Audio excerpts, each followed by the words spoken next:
Test 1, 2. We're hot. Good morning and welcome everybody. Glad you're here this morning. I am hot this morning. No, it's not your fault. I just get too animated. This is our Sunday morning auditorium class, and we are going through the life of David, if you're joining us for the first time, or if you've been in and out. We're in 1 Samuel chapter 19. If you want to go ahead and be turning in your Bibles, that's where we're going to end up. We're actually going to start reading the end of 18 because those chapter breaks are not there in the original manuscript, so that flow of thought, I think, is going to work better.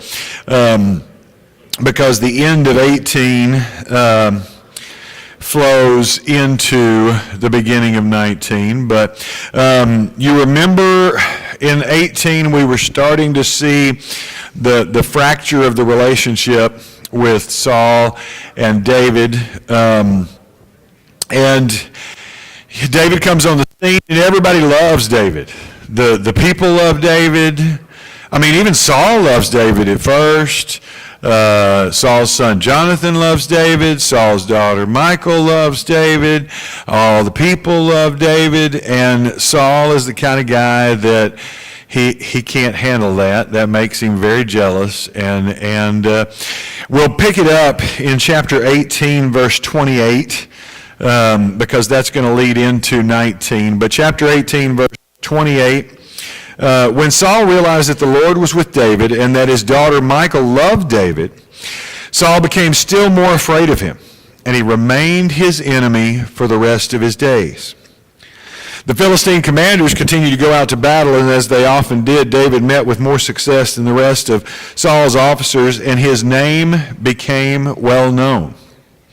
So we got last time, Saul's not happy about any of this. He's not happy that his daughter is infatuated with David. He is not happy that David is being successful. He is not happy that David has the Spirit of the Lord on him when it's been removed from Saul. And I think verse 29 gives you a little bit of glimpse into his thought process, his motivation. Saul is very, very afraid of David.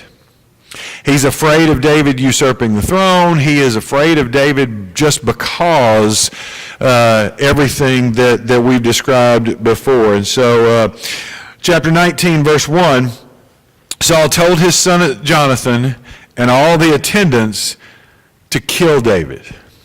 And so now he threw a spear at him a couple times. And that's it's almost like an abusive relationship. You know, David comes back and I'm sorry, I didn't mean to. It was just the heat of the moment, whatever. I don't know how you justify throwing a spear at somebody, but and David comes back, and Saul, but now he's really going full out. He tells Jonathan and all his attendants, we're going to kill David. He tried to get the Philistines to kill him by offering the weird dowry for the daughter, and that didn't work. And so how does David cope with this? Serving a king who has obviously either is in the process of losing his mind or has already lost his mind, and David keeps coming back. Why do you think David keeps coming back? I mean, we made the joke last week, and I'm only halfway joking. If you go into work tomorrow and your boss tries to kill you, whether it's throwing a spear or whatever, you're going to seriously start, considering your career choices, and you're going to look for another place to go. You're not going to keep coming back. David keeps coming back. Why do you think David keeps coming back? He's got insider information, Steve says. What does that mean? He obviously knows something that Saul doesn't know. I mean, if he's serving God, if you put God first, it's got to be one of those things where, David, you're gonna hate this. I'm going to tell you right now, but I'm going to protect you. You're going to be okay. You're the one I chose to rule. You're going to be just fine. I need you to have your faith in me and just keep doing what I'm asking you to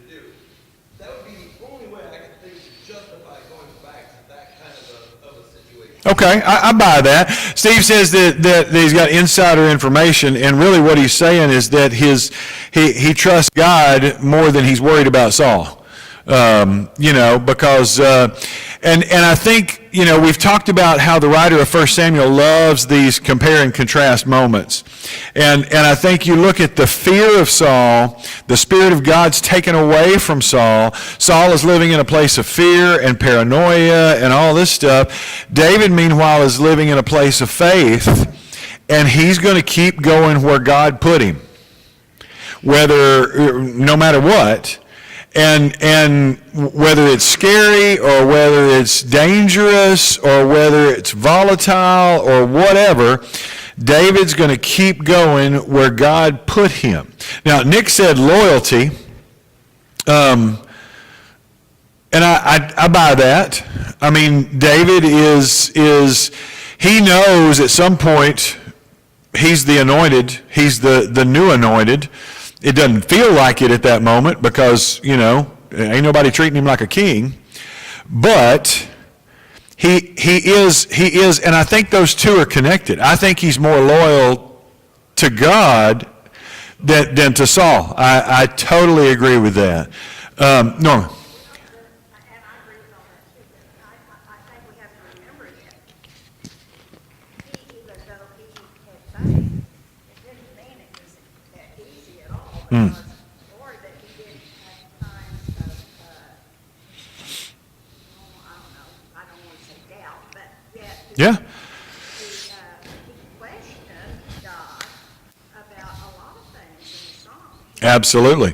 Yeah, that even though he did have faith doesn't mean that he didn't have doubt. You read through the Psalms, we're going to read one in just a minute that is directly according to the liner notes. Y'all are old enough to remember liner notes and records. Kids don't know what I'm talking about, but they don't even buy records or CDs or anything. Anyway, grumpy old man rant. But the according to the liner notes, Psalm 59 says it's directly connected to 1 Samuel 19, and we'll look at that in just a second. But I think you're exactly right. David, a lot of times, my God, why have you forsaken me? Why do you let the enemy surround me? Where are you? He communicates a lot of those. And I'll tell people all the time, they'll come in and want to talk and, well, I'm mad at God and I feel guilty about that. And I'm like, no, don't be mad. God's a big boy. He can take it. He's not going to be upset with you because you're mad at him. I think that, it's like we talk about in relationships. The opposite of love is not hate. The opposite of love is apathy. When you don't care, hating somebody, you still have some kind of emotional investment, right? But to not care at all, and even being mad at God is an expression of faith. I don't get mad at Batman because Batman's not real. You know what I'm saying? I get mad at God because I'm still affirming that I believe he's real and has the power to do something about this. That's why I'm lashing out at him. God does give David another way of dealing with this that I want to talk about this morning.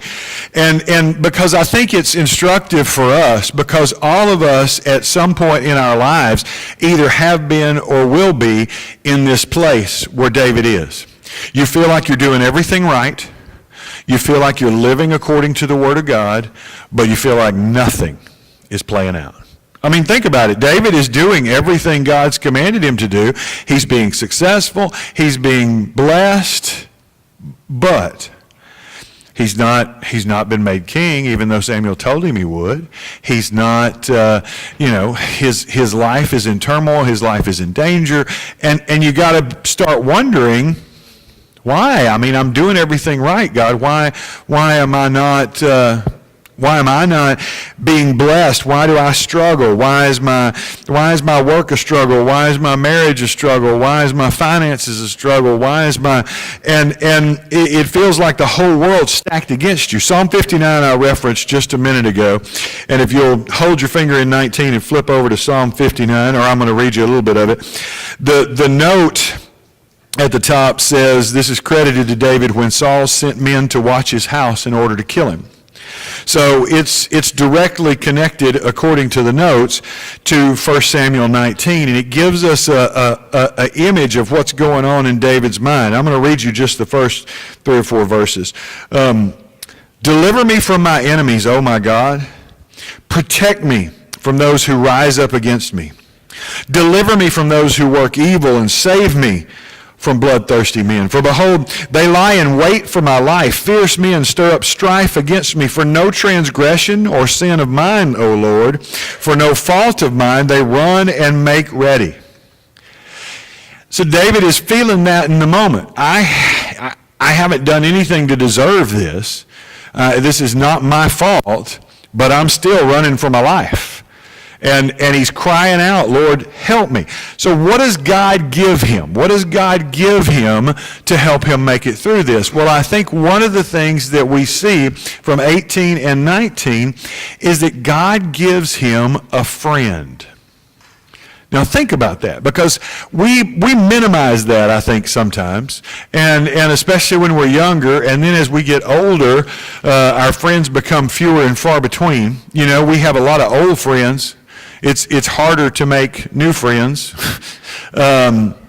just because it's different. I mean, in chapter 18, verse 1, we saw that the soul of Jonathan is knit to the soul of David, and we talked about that a little bit last time.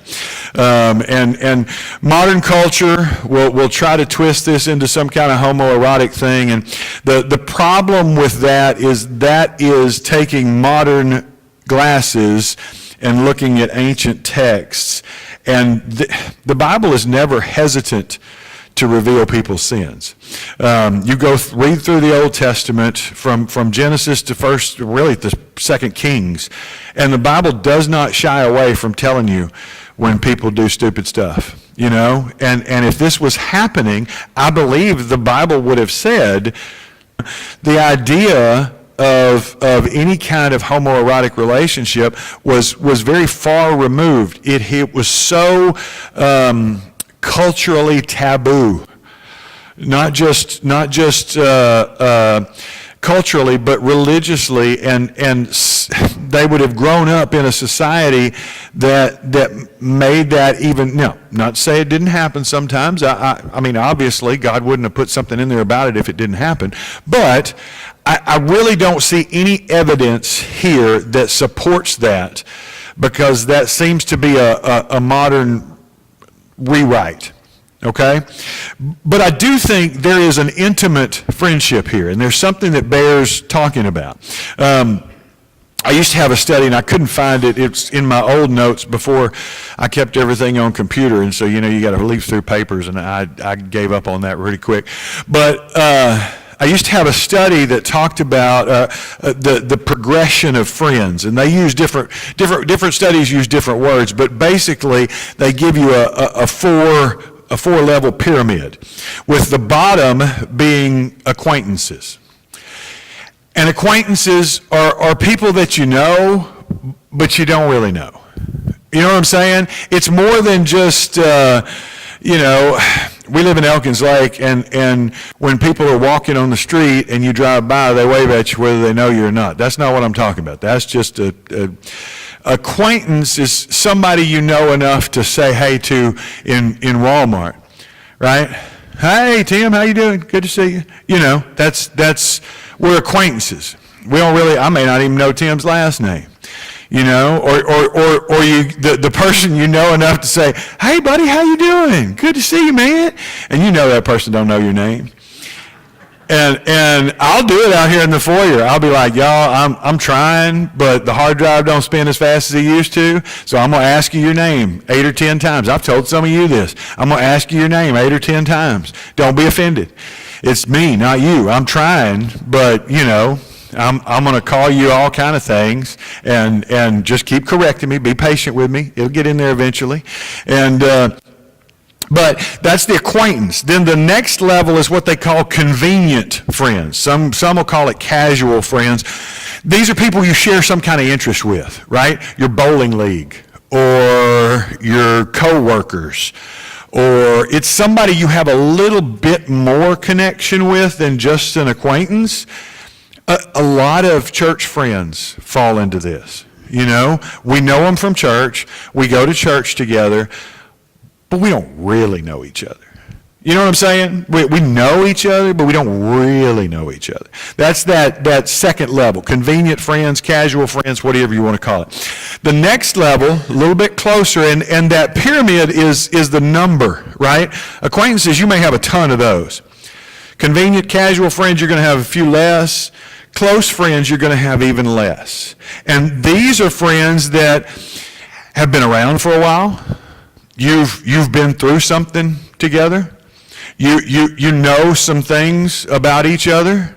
You've trusted one another with some information, you know, because you don't tell everybody your whole story when you first meet them, you know. You don't tell everybody everything, and so these are people that you've shared a little bit of yourself and you've been a little bit more vulnerable with. These are people that you trust a little bit more. But they're not all the way. You know what I'm saying? They're not all the way in. Then that final point is what's called the intimate friends. Now don't go to the modern intimacy kind of thing. That's not what we're talking about. These are people that know you. Like, they know you. That they know all the dirt. They know where the bodies are buried. They know the skeletons in the closet. You know what I'm saying? And they love you anyway. That's rare. When I would present this to teenagers, I'd tell them, you may only have 2, 3 of those in your life, and if you do, you're blessed, because that's a lot. And your goal is to try to marry one of those, you know? I mean, that's what you want in a spouse. Somebody who has seen you at your worst and still loves you, because that's valuable. And that's that intimate level of friendship. And I think that's where Jonathan and David get to. They're initially drawn to one another because in this culture that they live in, everybody talks about being faithful. Saul is offering sacrifices and putting on a show, but it's not really in here. But David and Jonathan are both aggressively committed to their faith, to God, more so than anything else, and to the point that everything else is almost, and they're drawn to that with one another. I told you there's an old, and I'm going to butcher it because I don't have it written down, but the C.S. Lewis quote where he says, you know, most of the time friendship happens in that moment when you find out something about, this is not how he says it, by the way, he's much better. But you find something that you share that you thought you may have been the only one. And it may be, oh, you know, you like that too. That's crazy. Me too. You know, or you make a reference and they get your joke and nobody else. You know, there's a lot of things like that, and that's where it starts. But then it draws closer, and that's where we find David and Jonathan. Now, here's the question that I want us to talk about for just a minute. All these things are going on with David. David is doing what he's supposed to do, but he still feels like he's being hunted, persecuted, whatever. He's crying out to God about this, and one of the first things God gives him is not the promised kingship, is not taking all the bad stuff away. He gives him a friend, a real, close, intimate friend. How does that make a difference? Think about that for just a second. I'm gonna say it a couple more times to give you time to think. But when we're in the thick of life and all of life's struggles, how does having a true friend, how is that a blessing? How does that get us through that? How is that going to help us? We're going to go Jason and then Steve. The first thing that comes to mind is confidence of somebody you confide in, to tell your secrets, to get those skeletons out of the closet. Okay. Confidence that you can share with somebody and they're going to understand and maybe not judge you, not condescend, not look down on you, but not even that they can fix it, but they can empathize. Sometimes it's better just to hear somebody say, oh, you feel that way too, or you understand that. Okay, I buy that. Steve? Somebody's always got your back. Kevin Godfrey, I don't even know if he's in here. He's got a tattoo on his forearm that says IPY6. And it's more of a military thing than anything else, but it stands for I've got your six. Always got your back. I'm always looking out for you. And you made the comment that somebody knows you, that like they know where the skeletons are buried. They help you bury it. Right. I have one good friend. He was my brother. We introduced each other as brothers. And I've told him before, I think you should be my friend because of how big you are. And he kind of laughed. He goes, "What are you talking about?" I said, "Joey, I was the short, fat, white nerd in school. I didn't hit 5 feet till I was a senior in high school. But if everybody knew you were my friend, everybody left me alone." But ever since then, I mean, even on our wedding program, he was listed as my brother. Right. And if I call him right now and say, "Hey, I need your help. This is what's going on," he's either in a car or he's taking a plane from somebody. Right. And he has flown to Houston to be here. Yep. From Arizona, and likewise for me to him. Yep. And I think that's, I don't want to say that means more than having God at your back, but that's that visual representation that God is saying, "Hey, you want help? I'm sending you help." There you go. Here it is. Okay. Yeah, Steve says, I got your back. Somebody that's got your back. Somebody that's going to be there for you no matter what. They don't just know where the bodies are buried. They help you put them there, kind of thing. Brenda? Uh-huh. Uh-huh. I can always call her and talk to her if something's going wrong, and she won't tell you, Yeah. and she's young. Right. And so Brenda's talking about she has a friend that is younger than her, like a daughter to her, but still has that relationship with. And it's not an age exclusive thing. You can have people of a variety of different ages, socioeconomic, whatever, and still be your friend, Nick. I think he's got another set of eyes that somebody he can relate to. Okay.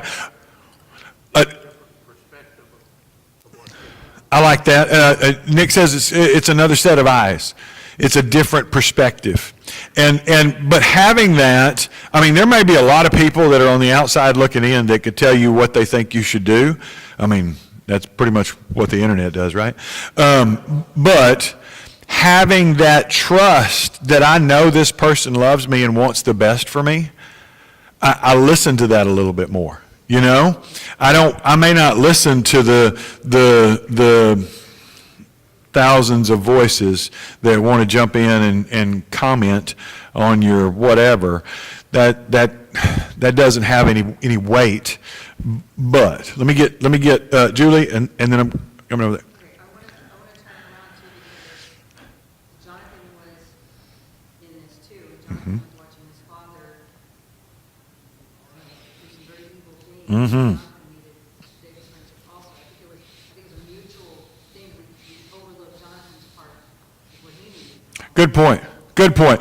She says that, sometimes we overlook Jonathan's part in this. Jonathan needed a friend as well. He's under a father who's doing a lot of not nice things. And he's noticing that Dad ain't all together anymore. And there's a lot of things going on there. And he's losing things too. And he needs, it's kind of a symbiotic relationship. He needs David as much as David needs him. Your friend is someone that sees your needs before you realize it. Ooh, that's good. I like that. He said a friend is a true friend, someone who sees your needs maybe before you even realizes it and steps in to try to fill those. There's a lot of times when your friend may see something in you, whether good or bad, and be the one to step up. And, a lot of times the real friends are the ones that will make you the maddest. I mean, because they're going to have the courage and the concern to step up and say, hey, what you're doing is stupid. You've all heard me talk about my entourage theory, whether you're a politician or an entertainer, whether you're Elvis or Michael Jackson or Mike Tyson or who, when you surround yourself and everybody around you is a yes man, you know, whose livelihood is dependent on you, then any idea you come up with sounds good. Oh, yeah. Hey, yeah, I think sequin jumpsuit is a great idea. You go ahead and, you know, or, oh, yeah, Mike, I think a face tattoo would be great on you. That's good. Yeah, but you see how nobody's going to say, no, that's stupid. Don't do that. You know, but you need people in your life who care enough about you to say, that's stupid. Stop doing that. It's one of the reasons why, you know, people ask me, well, not people, but other preachers maybe who have moved on into different directions. Why, you know, what do you love about the Restoration Movement Churches of Christ? One of the things that I do love about us from a preacher's perspective is that we do have elders. And that doesn't seem like a big deal to those of us who've grown up there. But it is. Most churches nowadays are pastor-driven, and that pastor is in charge, and there'll be a church board, but they work under him. It's more of a, you know, that kind of hierarchy. But I think that's where you see these ones that crumble because that pastor with nobody to tell him no, nobody to correct him, no accountability, you end up not, and it's not always sinful. Sometimes it's just stupid. And, you know, there's been a lot of times when I come busting into an elders meeting and I got a great idea, man, and I'm hammering on this and I need some people to say, yeah, let's pump the brakes a little bit. Let's think about that. And it's always better for it because I need that in my life. I need some accountability. I need somebody who's going to, you know.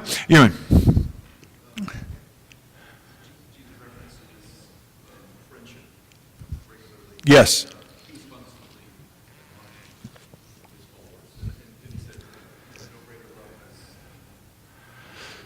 Yes.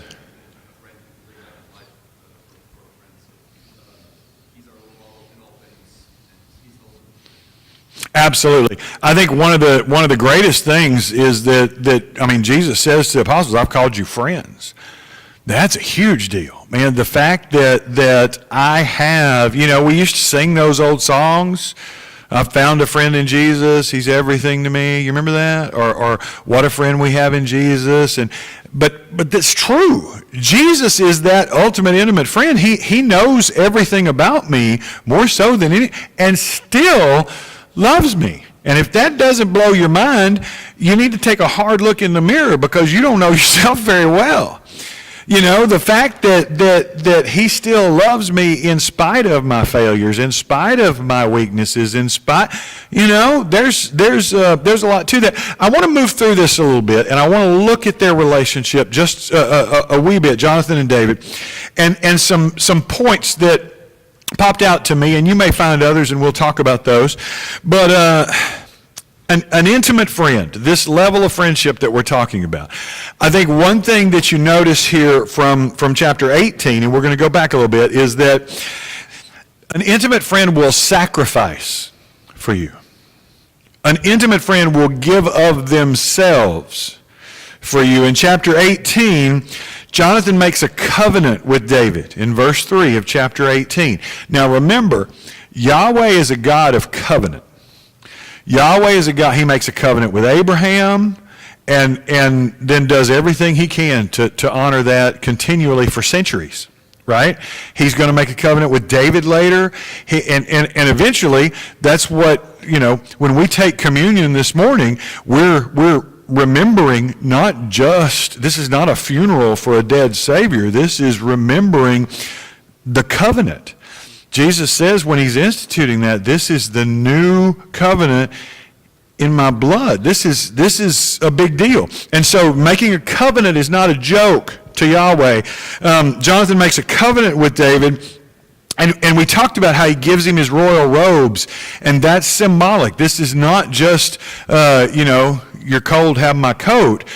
This is him handing over the kingdom, really.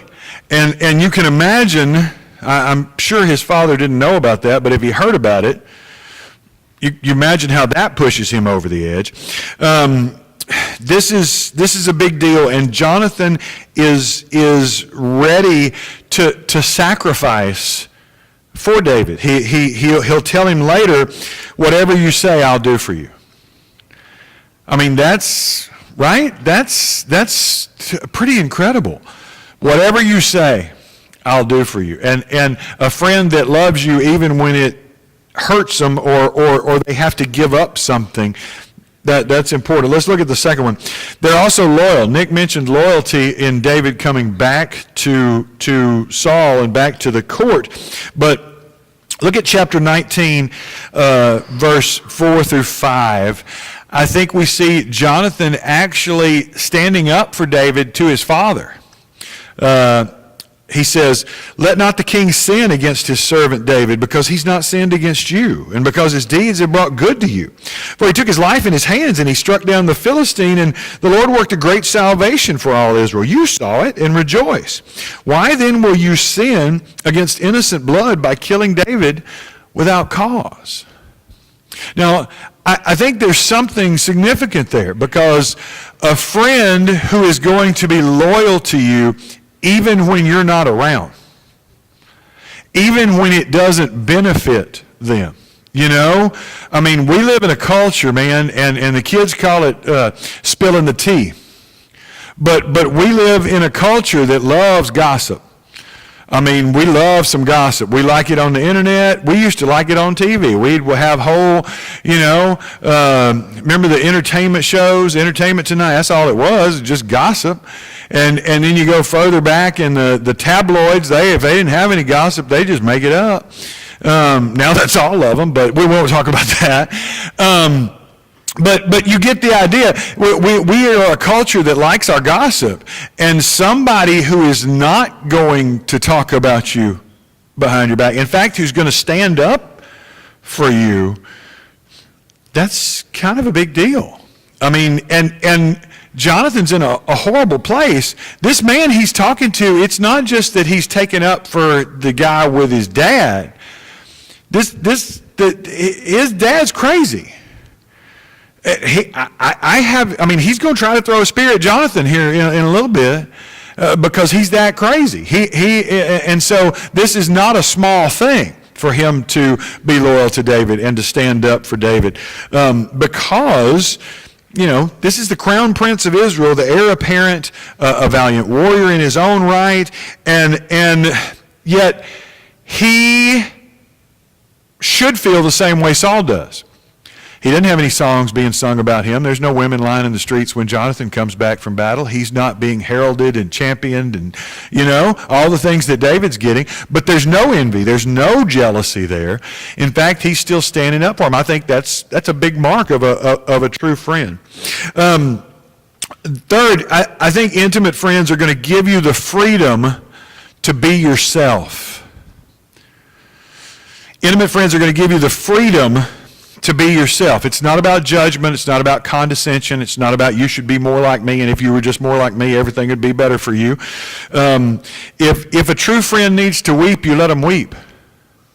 You don't tell them, oh, you shouldn't feel that way.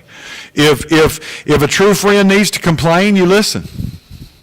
And sometimes that's all you do. I mean, I can't fix it. I mean, Hilly will tell you, we were married for a long time before I figured out she didn't want me to fix her problems. She just wanted somebody to listen. She'd come home from work and so-and-so and so-and-so and so-and-so, and I'm getting all, well, let me go up there. I'll have one. That's not what she needs. She don't want that. It's going to make it worse. But what she needs is somebody to just listen and to just sympathize and to understand. And if a true friend rejoices, you rejoice with them. I told you, last week before, one of your real friends, I tell my girls this all the time, is the one you'll call when you have something to celebrate. Because they're not going to be jealous. They're not going to go gossip about you. They're not going to tear you down. They're going to be happy for you because they love you. And they want the best for you. And somebody you can call and say, hey, this wonderful thing happened to me, and you don't feel self-conscious. You don't feel like you're being braggadocious or arrogant or anything like that. And a true friend will let you mourn. We when my grandfather passed away, I had a couple of friends who came and got me, and they said, we're going fishing. And they put me in a boat, and we went out in the middle of the lake. I don't think I ever even baited a hook, because it wasn't about the fishing. They knew that. I don't think we spoke for like 2 hours. I mean, men, we do that. May have grunted at each other or something, but it wasn't about that. I didn't need somebody to tell me don't feel this way or you should feel better or all the things we try to say. I just need somebody to be there. Dick. There's a great Swedish proverb that says, share joy is double, and share sorrow is half. Ooh. Okay, Dick's throwing out some Swedish proverbs over here that says, tell me if I butcher this, shared joy is doubled and shared sorrow is halved. Now, what does that mean? It sounds good. What's that? It sounds like better to share joy. Better to share joy? Or that maybe somebody will take some of that sorrow and I think there's some depth there. We can talk. Look at verse 41 of chapter 19. Jonathan sets up this thing where he's going to find out from his dad what he really feels about David. He's going to try to talk to Saul and convince him not to kill David. He's going to try to do these things, and he's going to come back, and he tells David to hide in the bushes. And I used to love this story in Sunday school, and I don't know why, but I still can picture the flannel graph in my head. But yes, I'm that old. But anyway, he tells him, you go hide in the bushes, and I'm going to shoot like I'm shooting at a target, right? And when the arrows, and Jonathan's a good warrior. He's missing on purpose. And when I miss and I send the boy to go find the arrows, if I tell him, no, they're on past you, then that means, tell me if I'm getting this, now I'm second guessing myself. On past you means David should leave, right? Am I? Oh, let me dig it out. Oh, am I in 20? I skipped, sorry. Yeah, that's in the next chapter. Chapter 20. I'm sorry. No wonder I couldn't find it in 19. So, let's see here. Help me out. I just want to know where. Go find the arrows. Okay, verse 21 of chapter 20. I will send the boy saying, go find the arrows. If I say to the boy, look, the arrows are on this side of you, take them, then you are to come, for as the Lord lives, it is safe for you and there's no danger. But if I say to the youth, look, the arrows are beyond you, then go, for the Lord has sent you away. And then verse 41 of chapter 20, as soon as the boy had gone, David rose from beside the stone heap and fell on his face to the ground and bowed 3 times. And they kissed one another and wept with one another, David weeping the most. And they both know what that means. David's got to leave to stay alive. And Jonathan knows what that means. They're not really going to see each other again. And that's what this sorrow is about here. But that true friendship is open. Their hearts are knit together. There's no judgment, and there's freedom. Don't stay for me. You got to do what's best for you. And finally, chapter 23. Intimate friends encourage and build you up. And 1 Samuel 23, David has run from Saul. He's hiding in the caves. He's out there hiding, running for his life. And verse 15, bless you. And verse 15, while David was at Horesh in the desert of Ziph, he learned that Saul had come out to take his life. And Saul's son Jonathan went to David at Horesh and helped him find strength in God. Once again, Jonathan, circumventing the will of his father, going against the will of his father, goes to David just to encourage him, just to build him up. I think that's important, that a friend is going to try to encourage you. A friend's going to try to build you up. A friend's not going to be the one tearing you down and all that kind of stuff. What do you think? What is this? I don't have a specific question here, but I think this bears talking about. Do you see any other qualities maybe that I missed, or are there things that we can point out about this level of friendship that I mean, when I would teach this to teenagers, I would tell them, you want to pray to God for a Jonathan level friend. You know, you need that in your life. You need a Jonathan and you need an Abishai. You're going to meet Abishai in a little bit. He's one of the ones that come and is part of David's mighty men. And you know, every time Saul tries to do something to David, Abishai's the one that's like, you want me to go kill him? I'll go kill him right now. Just say the word. I'm going to go kill him right now.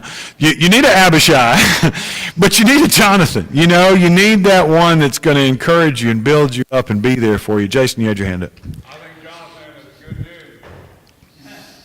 I agree. Jonathan is a very good dude. Gene.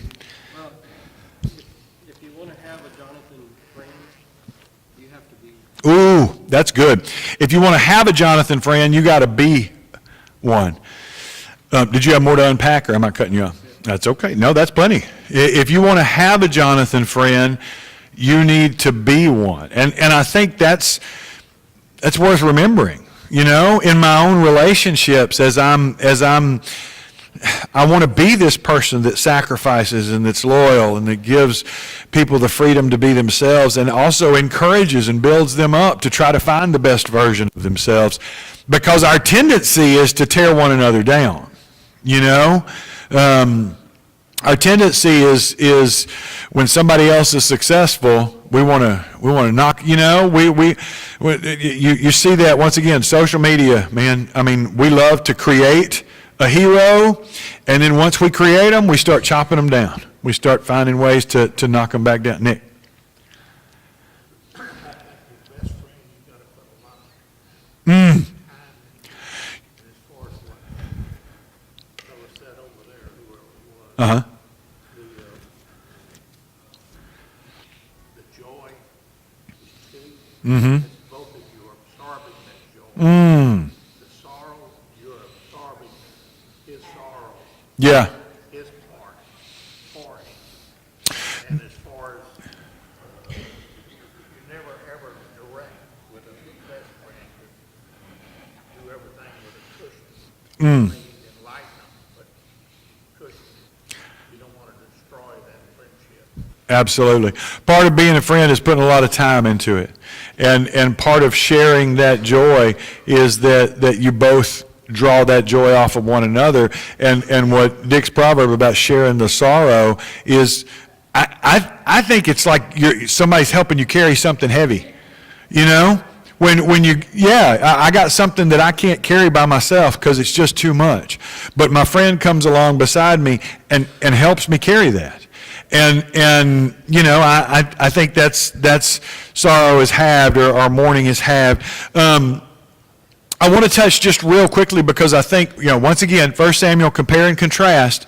We've got one child of Saul who is doing all this. The other child of Saul that's involved in chapter 19 is Michal. And Michal is probably the correct pronunciation, but, you know, Gene doesn't want to sit there if I start trying to say that a lot. But seriously, I hate when the people try to butcher those names, you know, because I'm not a Hebrew, and so me trying to talk like a Hebrew is a little bit ridiculous. So I'm going to call her Michal, but be aware that I know that's probably not her name. But Michal, I've heard a lot of sermons and a lot of commentators and a lot of people vilify Michal. I don't vilify Michal. I think Michal is a tragic figure. We talked about this a little bit last week. I think she gets caught in this whirlwind. And really, I mean, you got to remember, a woman in that time had very little agency. She had very little control of her fate, right? She doesn't get to pick who she marries. Now, she's blessed because she's in love with David, and Saul decides he can use that against David. She's still a pawn in her father's hand, but she's getting what she wants. You know, she wants David. She's in love with David.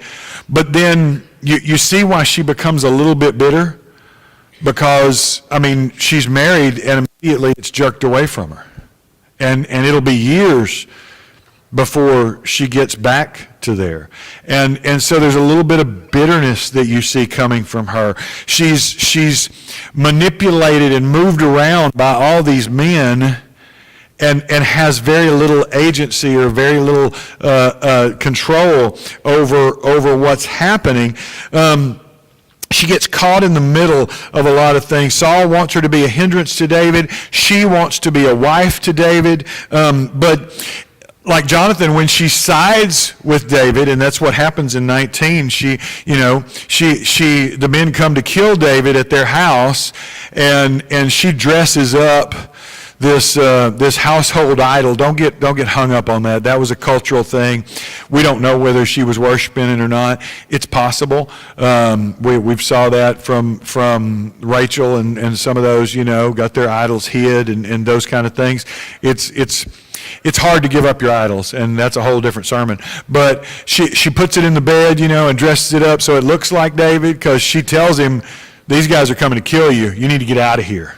And if you don't go today, you're going to be dead tomorrow. That's kind of what she says. And then she covers for him, and when they come, she says, no, he's sick. Y'all got to come back and kill him tomorrow. I just love that. That cracks me up. And not going to know, we're going to kill your husband. Oh, he's sick today. You're going to have to kill him on Tuesday. Right? And they do. That's what kills me. They're like, okay, we'll be back. And they go tell Saul, and Saul's like, where's David? And they go, well, he was sick. We couldn't kill him today. And Saul's like, if he's sick, drag him up here and I'll kill him myself. Saul's like, why aren't we waiting until he feels better? So then they go back, and Saul goes with them, and David's gone. And Saul confronts Michal. Why did you side with my enemy over me? And in a moment of weakness, what does she say? He told me he'd kill me if I didn't. And your heart breaks a little bit for Michal, because she's caught in the middle here of these strong-willed, powerful men who are in this struggle, and rather than be able to stand up like Jonathan, she's just trying to make it through. And maybe I'm being too overly sympathetic. Maybe this is why God gave me daughters instead of sons.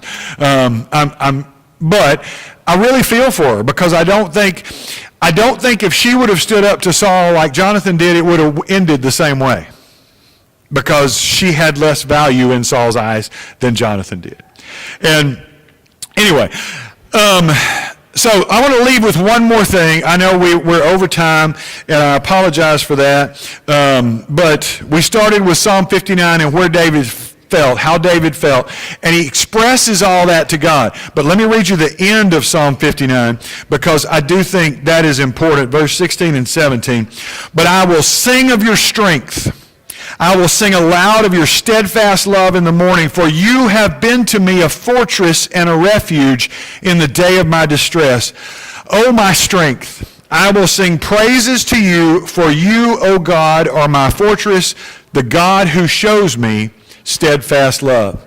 David said, even though I feel like you've abandoned me, even though these guys are coming to kill me, even though I don't know what tomorrow is going to bring and I'm running for my life, I'm still going to sing praises to you, because I trust that you're going to be faithful. That's where I got to find myself. I can tell God, Lord, I need you. Lord, why are you not here for me? But I'm still going to sing his praises. I'm still going to be faithful in my worship. I'm still going to trust that he's got it in his hands and it's going to work out. God bless you this morning. We got about 10 minutes. I'm sorry we went over. We'll start 5 minutes late next week. And just kidding. Yeah.